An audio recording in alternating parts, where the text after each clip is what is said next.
Alright, sorry about that. Bit of a false start. But good evening, good afternoon, good morning. I don't know what time you're watching this video.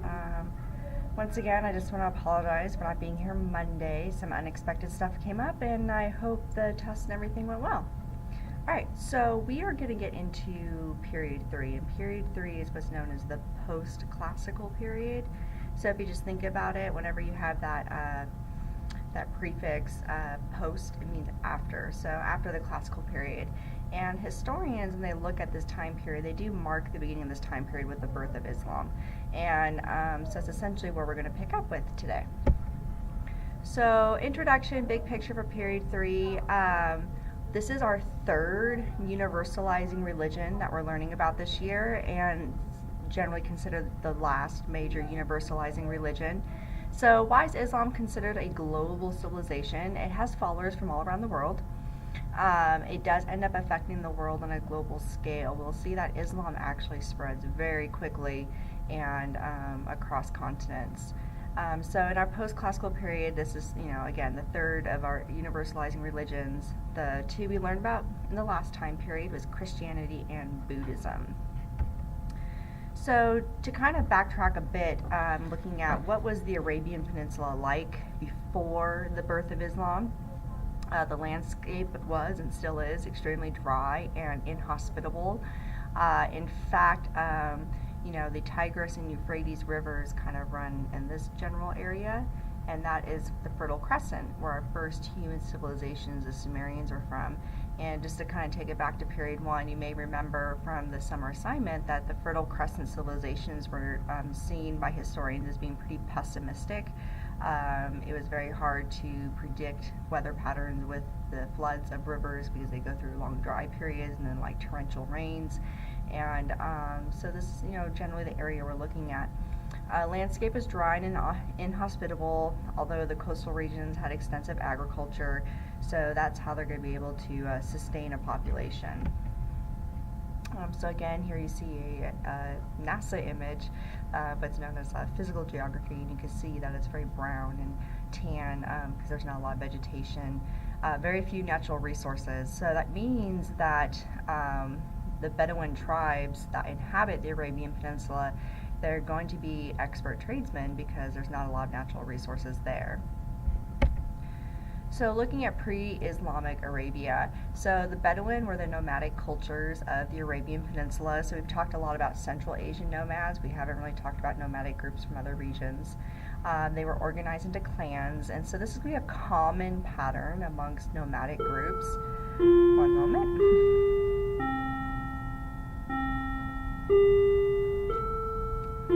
Alright, so a common pattern amongst nomadic groups is that they are organized into clans, which means kin-related. So what you really have are clans of a lot of people that are related to one another that create large tribes. And then the heads of these clans tend to be older, patriarchal, positions of authority, and men that are warriors. They oftentimes make decisions at like a council. Very little art or material culture because nomadic groups do travel a lot. They are to become herders. There are animals that herd well enough in the Arabian Peninsula, such as goats and camels. Oral poetry is very popular. That's another tradition that oftentimes in nomadic groups, a lot of traditions and customs are passed down through oral or storytelling tradition from one group to the next. I mean, they don't really have a place to keep a lot of books if they're herding. So those are very common characteristics of nomadic culture, and we're looking at the Bedouins now. And then later in the post-classical period, we're going to focus on the Mongols quite a bit. So in this post-classical period, we're going to get to know a little bit more the nature of nomadic tribes. So clan cohesion and wars over pasture lands were very common. So the clans were rarely united with one another on the Arabian Peninsula. So that's something that's very distinct from what we saw in period 2, that you don't have a massive Arabian empire. Many disputes between tribes and clans, mostly related to scarce resources, so they're very competitive. Several trading towns will emerge, such as Medina and Mecca, so I think it's important to note that those cities were very significant to Arabian culture even before the birth of Islam. And so, continue to look at pre-Islamic Arabia. Transcontinental trading was very common. So as we got introduced the last week, that there was trans-Saharan trade, so we're going to see the importance of that here today. Mecca is an important city for trade and religion. So the religion in the Arabian Peninsula was a blend of animism and polytheism, so they believed in more than one god or spirit, and they also believed that stones especially held spirits, and in fact in Mecca there was the Kaaba, which was this black stone that before the birth of Islam traders already visited this location and prayed and worshipped at this location as well.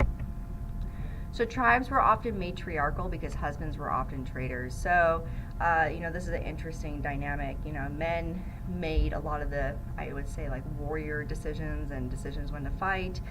They made, decisions in regards to trade. But then while men were away, trade cohesion was maintained by women. And so this is another common trend in nomadic groups. We'll see with the Mongols as well, that in nomadic groups women tend to have a higher status than women in agricultural societies. Women were responsible for the livelihood just as much as men were, so they participated in hard labor just like men as well, such as milking camels.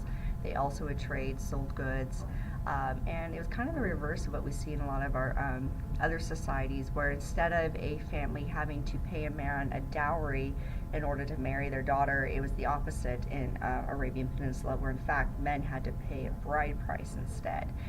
So women enjoyed more freedom than women of other cultures, but they were not equal to men. This was still a patriarchy. However, women's opinions were highly regarded. Polygamy was acceptable because of traveling lifestyle of merchants.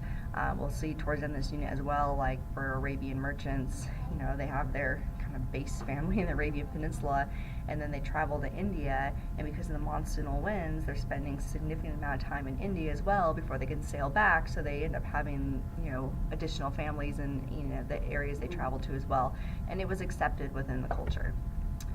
So Mecca was founded by the Umayyad clan, so this was a very large clan that really dominated the trade routes through Mecca. This was the largest trade center. As I mentioned, the Kaaba was a sacred shrine that held the black stone. Stones were often presented to spirits called jinns, so this is where the word genie comes from. Meccan traders from the Quraysh Bedouin can make money from pilgrimages made to see the Kaaba. So it was very profitable. They essentially charged people as they came to visit. But also, you had all these markets set up, and then when you have traders coming to see this religious site, very naturally people are going to buy and trade while they happen to be at the trade center. So you basically have this interaction of like economics and religion occurring together. So before we get into the birth of Islam, the other thing that, to keep in mind about Islam, it's our third Abrahamic religion. And this is a term historians refer to that, 3 of today's major religions, have very similar root base, that they trace their beliefs back to Old Testament and Abraham. So you got, the little flow chart here. I think it's pretty obvious. But, all these religions, believe in one monotheistic God. They use different names because their languages differ, but it's essentially they're one God. And then they all trace, through creation, then Abraham, and then from there, their belief systems might stem off a bit differently. But essentially, they have the same root to their religion and faiths. Obviously, it comes down to differences in interpretations of the biblical stories. There's different interpretations of what actually is a prophet, and so I'll leave that to you guys who practice these various religions. But from a historical perspective, all of these religions trace their roots back to through a common, ancestry, and that's part of what's going to lead to the Crusades and the Holy Wars we'll see later in this unit, where these religions are competing over shared holy lands. So Muhammad was born in 570 CE, Common Era.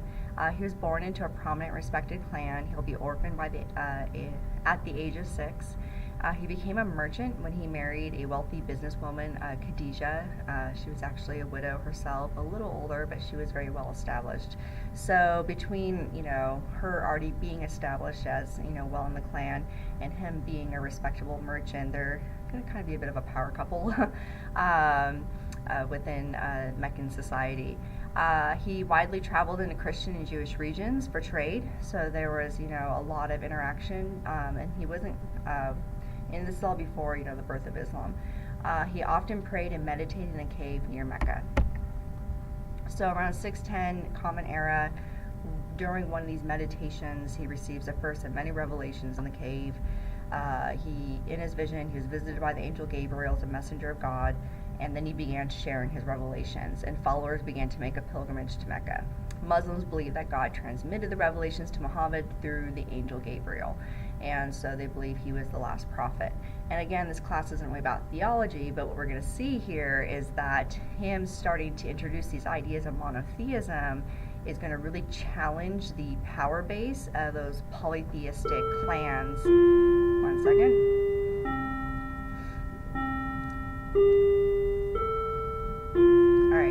So he's going to really challenge the authority and the power base of the Umayyad clan, especially in Mecca. All right, now I need to get my lights to turn back on. Okay. And there's going to be some conflict initially.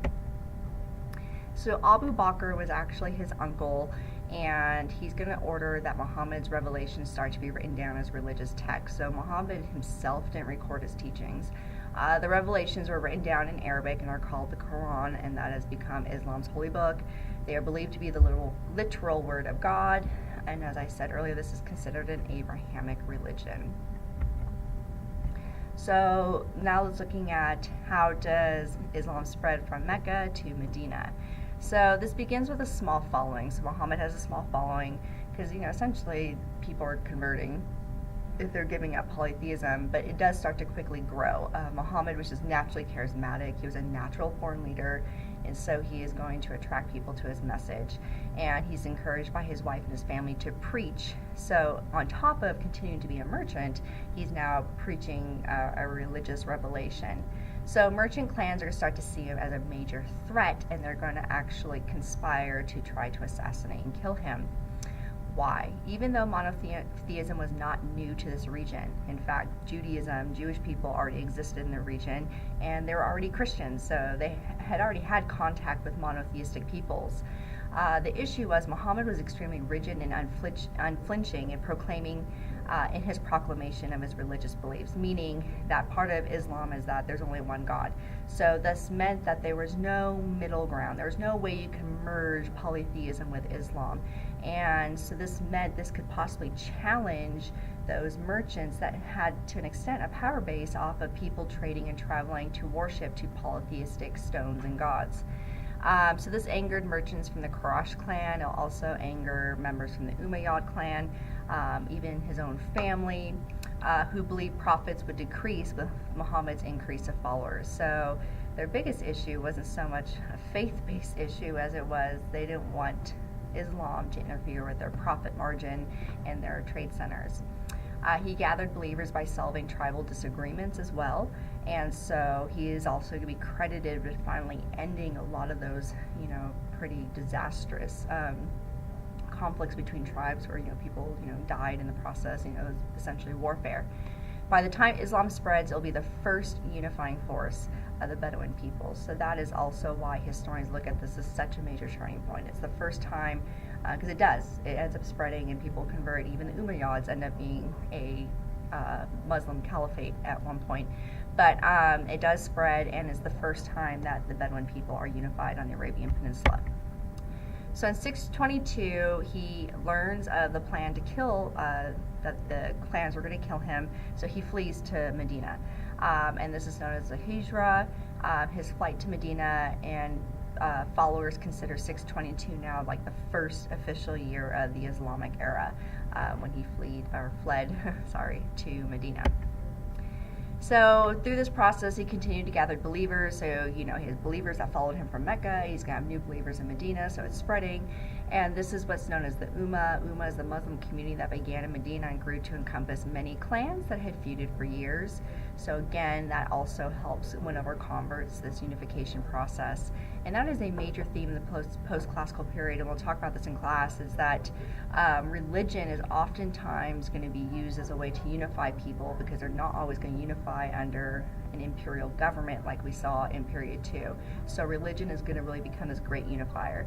We'll see countries either use we'll see states either use Christianity for that purpose. In this case, we'll see Muslim caliphates use Islam, and so it's key to be aware of that. He begins to refer to himself as a prophet. He is very adept political and military organizer, so that is going to be a key aspect of Islam, that there's a very interwoven aspect between their religious beliefs, their political forms, their social forms, their laws, Sharia law, so it all kind of ties together. There's not really a separation of church and state. He won followers who accompanied him on raids of Meccan caravans. In 628, the Quraysh signed a peace treaty with Muhammad. So in 629, with that peace treaty signed, he's going to journey back to Mecca and conquer the city, and he is going to convert the Kaaba shrine to a Muslim shrine. In 632, he dies without naming a successor because he did not have a child. So I'm going to ask that you guys watch this John Green video on Islam as well. So the significance of Islam. Thus, Islam emerged at the end of the classical era, but it represents a major theme of period 3. People have stronger attitudes towards religion than governments. Across all regions in period 3, it'll be religion, not governments, that unify people. Islam means submission to Allah, God. Muhammad is seen as the last of a series of prophets. Islam transcended tribes, clans, and class divisions as part of how it was able to unify the Bedouin people of the Arabian Peninsula, and that's also why it was universalizing. In the faith itself, it promises equality amongst its followers if they accept the 5 pillars in the belief systems. So it's going to create a very strong sense of community that never really existed before the Bedouins. It existed within their tribes, their clans, but it did not exist on a larger scale. So he helped to end many feuds between tribes and built community based on religion.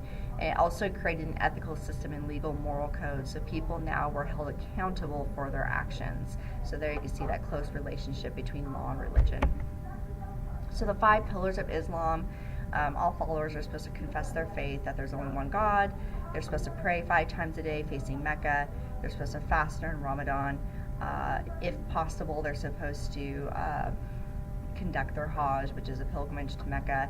And then there's also the 5th pillar is to give to charity and social responsibility. And so you should see some overlap there with our other Abrahamic faiths, and I see why this might be appealing and universalizing, in that it promises equality and taking care of one another in unity and community.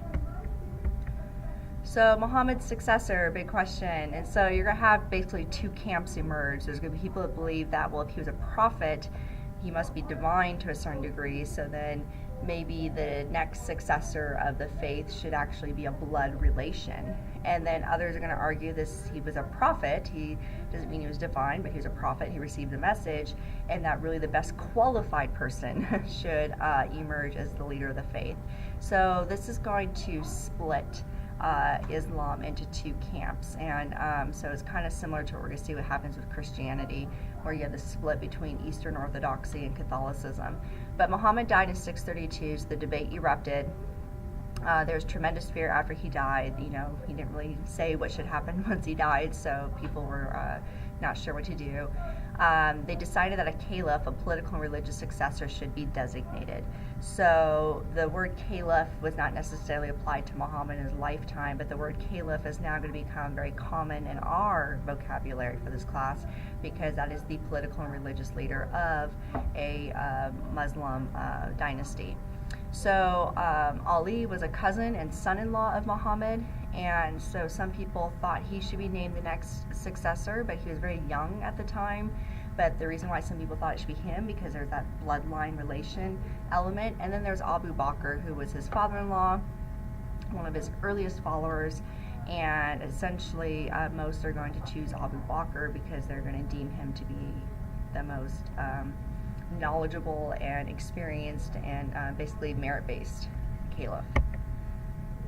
So the main division between Sunni and Shia Muslims, and this division still exists today. And over time, it's it's evolved into bigger differences. The different cultures have kind of been created around the two sects of. Sorry, that always sounds weird when you say it, but it's SCCTS of the religion. But you have the Sunni Muslims, so those are the ones that believe that Abu Bakr was the best choice of as the next caliph. And then you have Shia Muslims, and these were the ones that believed that Ali should have been picked as the next caliph. So over the centuries, differences in belief and law developed, which contribute to many major disputes in the region until this day. In fact, if you look at the current situation in Iraq today, it comes down to a Shia versus Sunni Muslim issue. So geographical distributions of Sunni and Shia Muslims. So you can see that the most common form of Islam practiced is Sunni Islam, but you do have pockets where you have large populations of some Shia.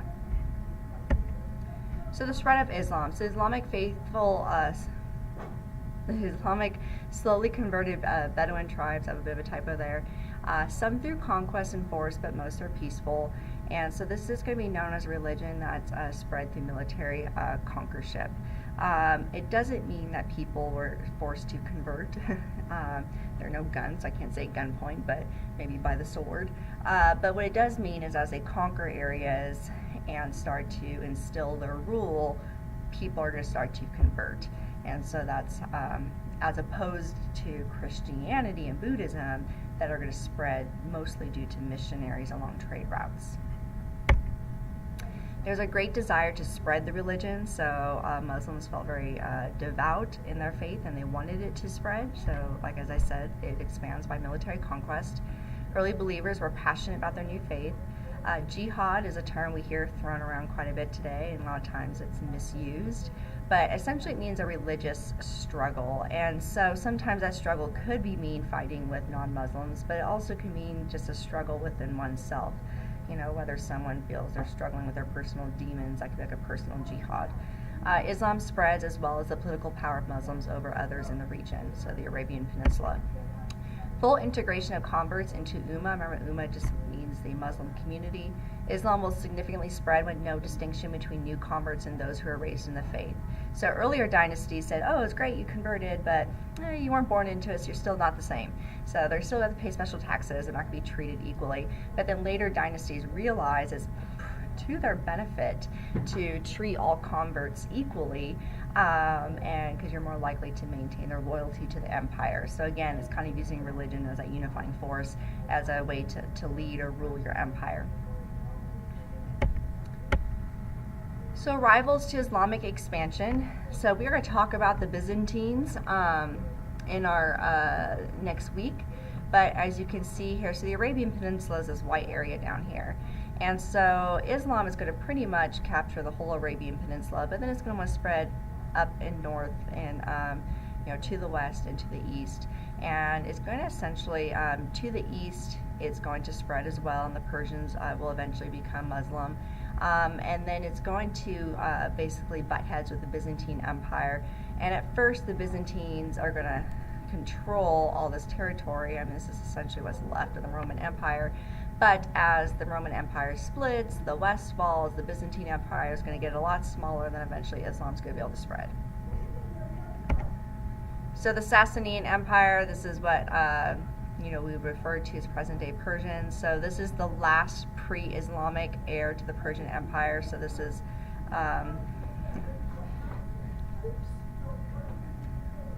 didn't work that time. Oh my goodness, my lights don't want to turn back on. There we go. Let me get my chair going. Sorry, guys. So this is one of the last empires kind of coming out of what was left of the traces of Alexander the Great. So the power was in the hands of an autocratic ruler who was manipulated by wealthy landowning aristocrats. Through fighting, there's going to be a lot of rapid Muslim victories, and that's going to eventually lead to the collapse of the Sasanian Empire. So it's going to be pretty easy for the Muslims to conquer what is now present day, I keep saying present day Persia, I'm sorry, Persia was present day Iran. And if you know anything, Iran is Muslim to this day as well. So that's the beginning of, Muslim society in that region. So now we're going to look at, essentially we have new political terms that are going to be introduced into our course. So Muslim empires, they use some slightly different terminology. So a caliph is an Islamic religious and political leader. A caliphate is the dynasty of Islamic caliphs. So I may say the Abbasid dynasty or the Abbasid caliphate, and I'm kind of using those terms interchangeably. And what you have here is basically, the list of the most significant dynasties over time. So the Ottoman Empire there, sorry if that thing goes away, you'll be able to see it, but the Ottoman Empire lasts all the way up until World War I. But for our purposes, we're really going to mostly focus on the Umayyads, the Abbasids, and a little bit on the Cordovas. Those are our classical period Muslim caliphates. So the Umayyad Caliphate was first, and they are going to shift the focus away from Mecca and build a capital in Damascus, which is present-day Syria. And it was selected, they wanted to move away from Mecca to kind of symbolize a new era of Islamic leadership, and that's going to be a common theme is, sometimes rulers move capital cities around and build their own capital city, and that's a way of kind of showing they're in charge and that it's going to be a new administration. The Umayyads conquered many during this period and unite areas through expansion. A large warrior elite developed in this caliphate, and so this is what's seen as a continuity from the pastoral nomadic traits. So remember, that's a common theme with nomadic groups as well, that they tend to emphasize warrior elitism.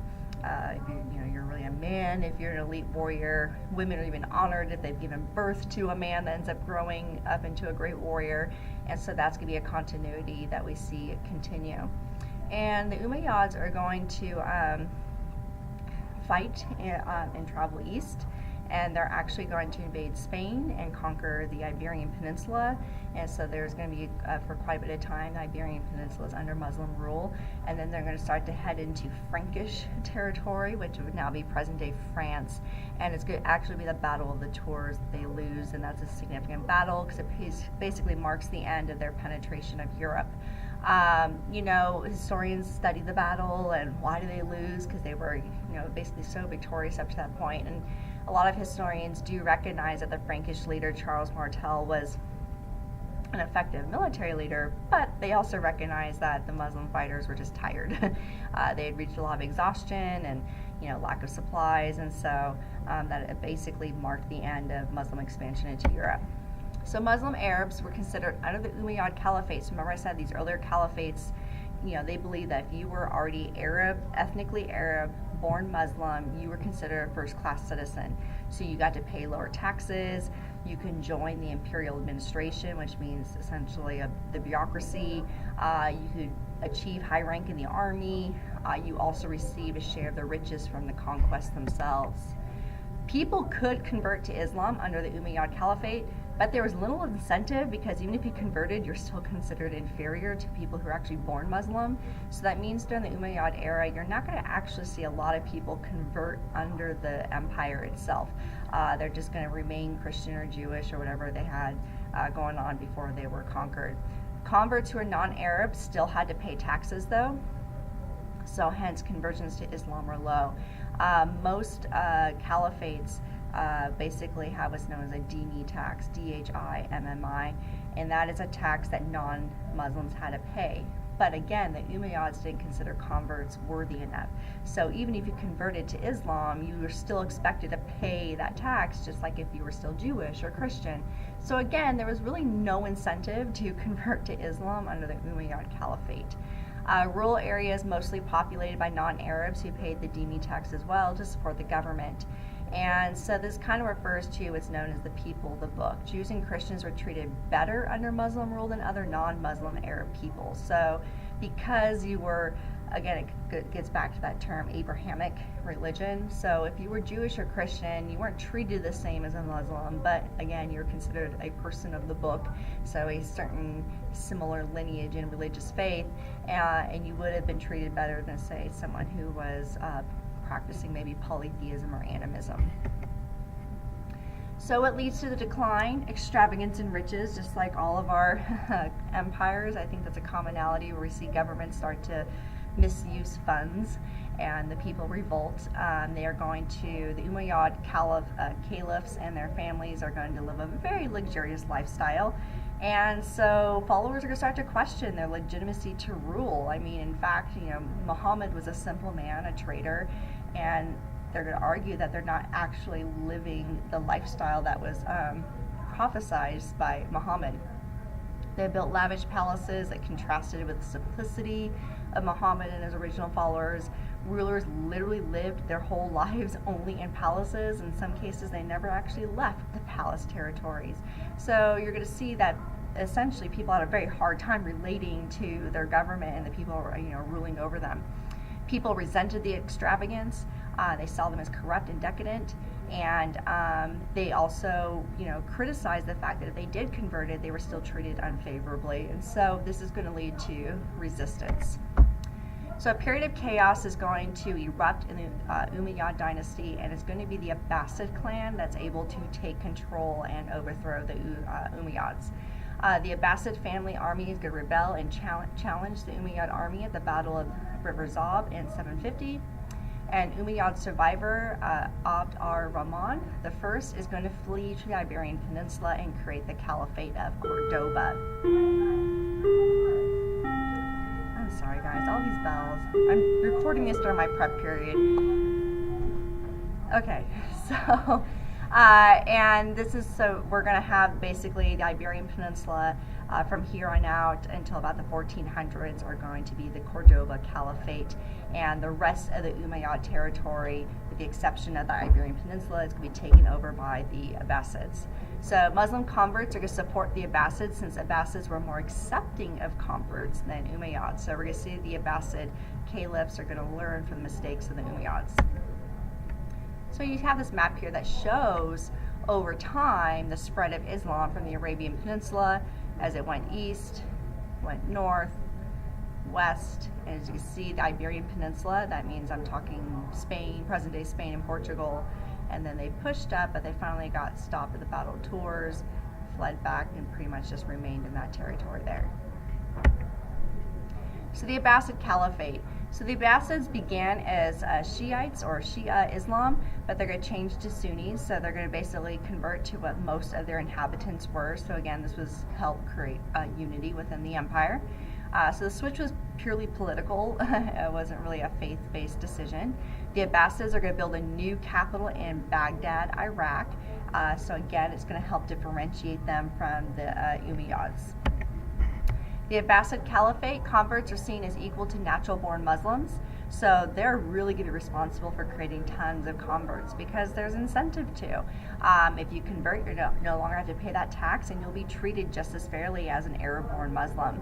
And so this is really where you see the universalizing effect that's going to help spread Islam. They're going to create a mixture of cosmopolitan cultures. So it's going to be a very dynamic civilization. In fact, the golden age of Islam is going to occur under the Abbasid Caliphate. However, over time, they are going to face the same criticisms. Leaders are going to have a very excessive and luxurious lifestyle. You're going to see the development of harems, a household of wives and concubines, so kept women and mistresses. So we've seen that happen in China. And women are going to start to become increasingly secluded. So this is where you see this transition for when you had Bedouin nomadic culture where women actually had a lot of influence, still a patriarchy, but still a lot of influence, and we're now going to start to see that transition against them. The Abbasid caliphs are increasingly distracted, and the power of the vizier or chief administrator is going to increase, and this is going to lead eventually to ineffective rule as well, where no longer the caliphs actually running their dynasty, they're just spending money and living lavishly, and they're pretty much handing over all major decision making to someone who's very politically ambitious, and sometimes these administrators are going to be honest or corrupt themselves, and so that's going to lead to a deterioration of rule over time as well. There's also no established rule on succession, so this leads to a weakening political power over time, especially due to ambitious viziers who challenge caliph's authority.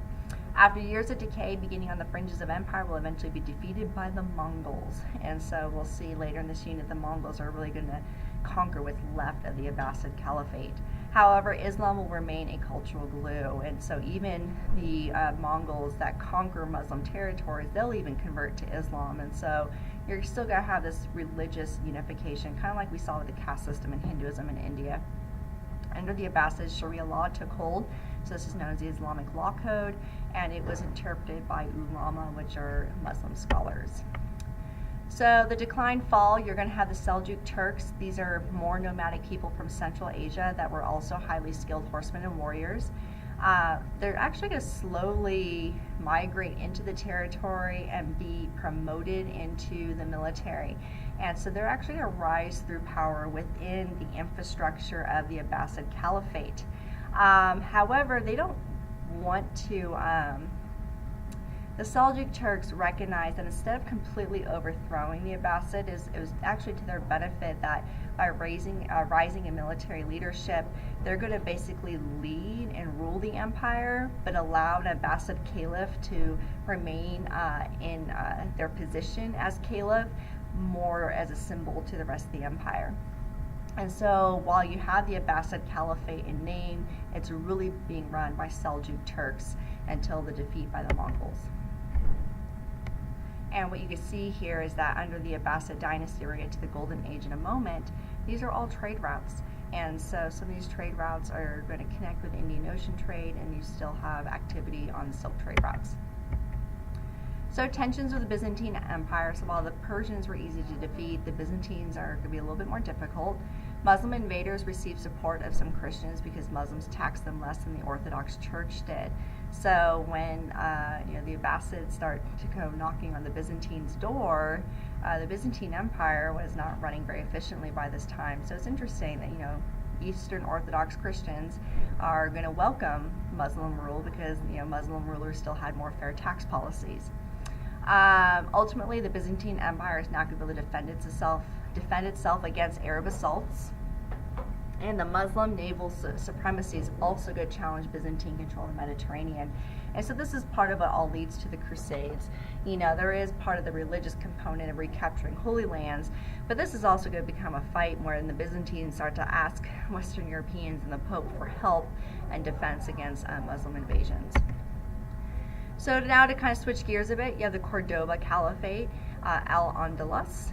And this is what's known as Islamic Spain. If you go to Spain today, you'll see there's still this huge influence, this mix of like Catholic and Muslim architecture and culture.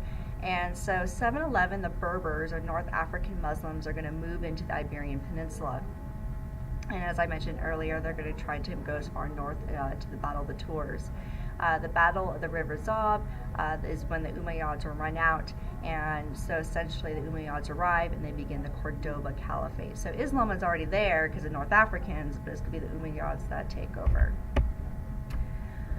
In Spain, they're going to preserve Greco-Roman knowledge that provided the basis for Islamic development. So remember, that was all part of the Roman Empire before Rome fell. And so all that knowledge was there and preserved by the Greeks, and now Muslims are going to preserve that knowledge. And that's going to eventually lead to the Italian Renaissance of Europe. So Greco-Roman knowledge is taken from Hellenistic Middle East. It will later fuel the Renaissance, and so you really see this unique Spanish-Arabic style emergence in art, vocabulary, and architecture emerge in Spain. So now going into the Islamic Golden Age. So during the Abbasid dynasty, this is known as a time of prosperity and innovative in the arts, science, and literature. So they're going to have this huge commercial boom, and so as we mentioned last week, Indian Ocean trade had developed, but it's really during the post-classical period, period 3, that it just explodes and being extremely profitable. And part of it is the development of this Arab ship known as a dhow ship. And as you can see, it has those triangular sails, which made it very efficient for navigating high wind seas such as Indian Oceans. So that triangular sail is known as a lateen sail.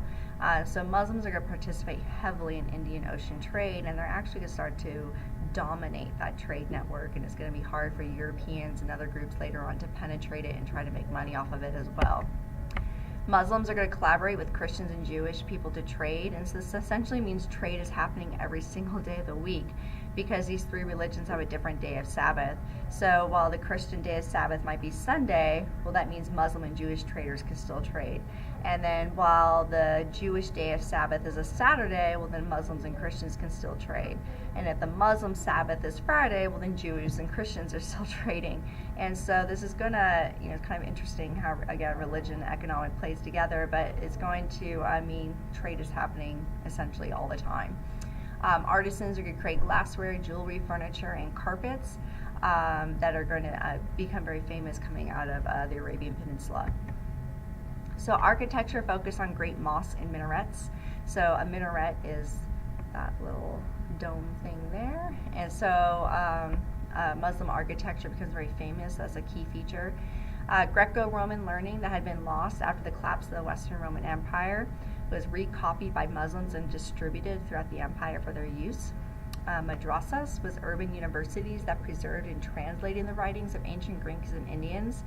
And it's actually Arabs are going to translate numbers from India, and this is why Europeans call them Arabic numerals. So our Arabic numbers we still use today, as we learned last unit, are actually from India. They're going to study and preserve writings from Aristotle, Hippocrates, Ptolemy, Euclid, and so it's really interesting. And you're going to have Muslim scholars, and we're going to see this happen with Christianity as well, such as St. Thomas of Aquinas. But where basically, you're going to have religious scholars also look to the rational, logical thinking of the Greeks and look, merge the two together. How can these, being rational and looking to the earth for, questions and human reason also fit into their religious convictions? And one of the most famous pieces of literature to come out of this time is 1001 Nights. It's a compilation of Arabic folk tales, described elaborate lifestyles in Baghdad. Remember, the new capital's in Baghdad, Iraq, and exhibited a sense of humor and fondness for exaggeration. So, I hate to make a Disney comparison, but stories like Aladdin came out of this compilation as well. And one of our famous travelers to come out of this time period, we have three famous travelers of period 3, and Ibn Battuta is our first one. And he is going to be a Muslim scholar that travels. He's probably the most well-traveled man in history, like ever. He went far and wide, conducting his services and whether it be legal and monitoring and looking for Sharia law in communities. As Islam spread, sometimes certain areas that maybe practice Islam quite accordingly to the Quran, and so he's going to take it upon himself to go around and travel and act as an advisor on those matters. So that's actually our last slide. This is definitely a long lecture, so I probably should have suggested at the beginning you take a break, but yeah, with period 3, this is a very in-depth unit, so you're going to see the lectures are going to run a little longer. But I hope that served you well. All right, bye-bye.